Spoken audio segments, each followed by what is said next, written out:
Okay, so this is Daniel Reviewer, and I'm gonna get short and sweet and get straight to the fucking point.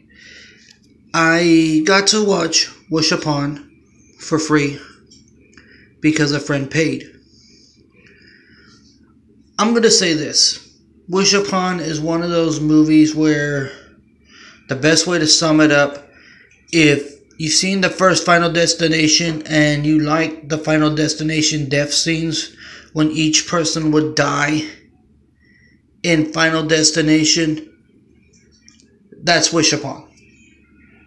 Wish Upon's this movie about this girl whose father, he goes dumpster diving because, hey, like Jeremy Johns said it best, eBay ain't gonna pay for his family shit. He finds this box and he gives it to his daughter. He's like, you like this crap, so here you go.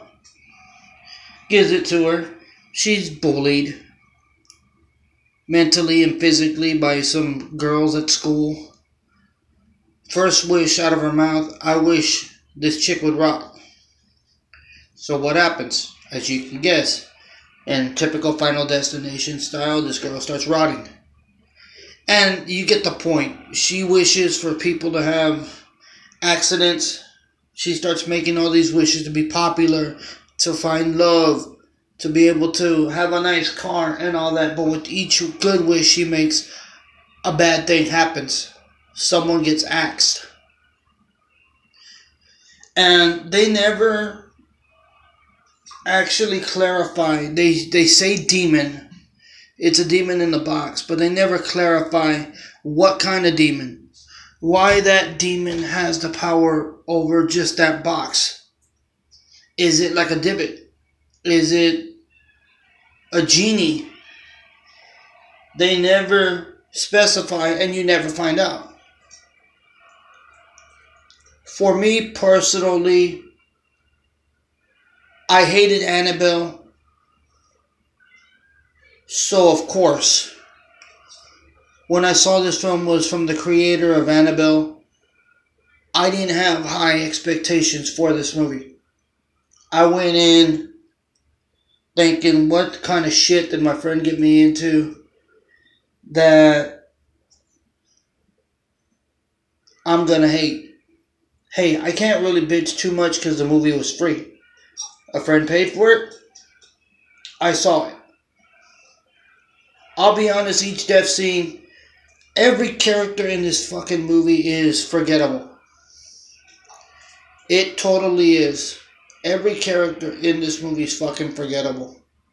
You won't remember them in a couple of minutes while you're watching the movie. They don't make you care for any of the characters or the plot that's going on. You really don't care. You just get excited. You're like, oh yeah, you'll start laughing when a death happens because it's so hilarious and comical.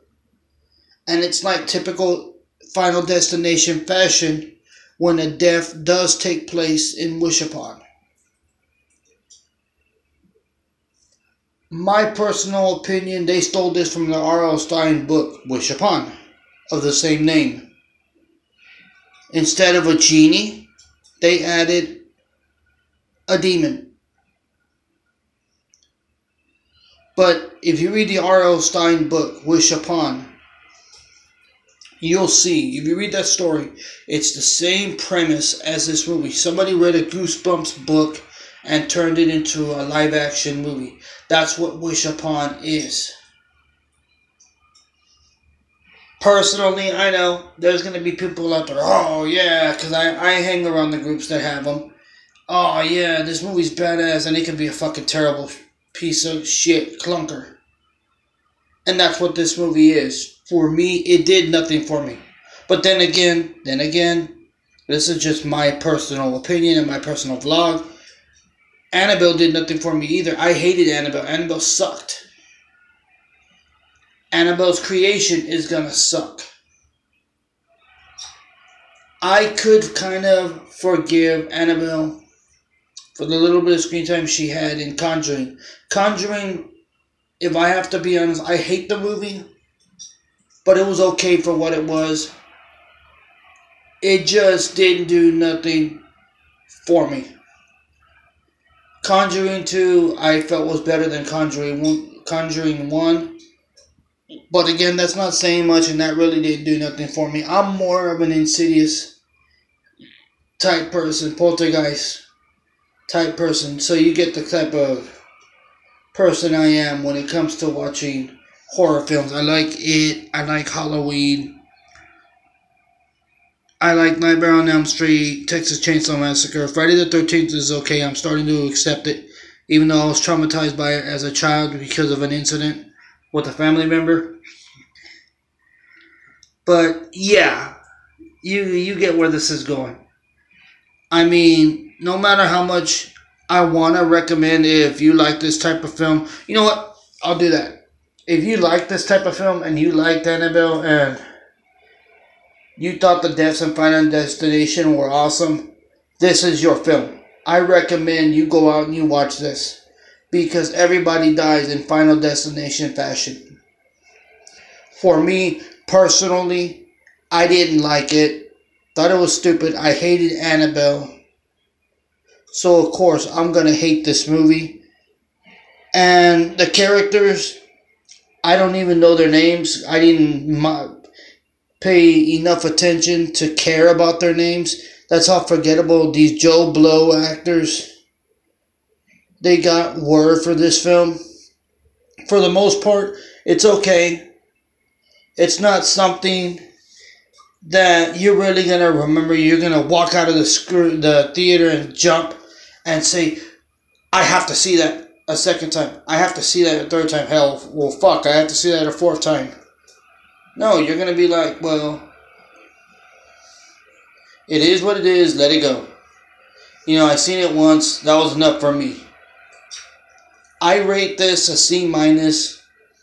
Only because I'm giving this a C. Only because I did like the hilariously funny over-the-top Final Destination deaths that they have in this film. What I didn't like, they didn't tie up any loose ends about what the demon was or why it was there. This is a film that I believe you got nothing else and you've already seen War for the Planet of the Apes and Spider-Man Homecoming, then watch this. But if you haven't seen those other two way better films, then watch those and possibly wait for this to go to a matinee or even your local dollar cinema before you watch this. The more people support the idiots that made Annabelle and The Conjuring, the more they're going to keep on making films like this. I know I'm just one person, but there's others. And I normally don't agree with the critics, but we all agree on this one. This is a C minus. I'm me, you're you, I'm out. What's up, Jason? That's that.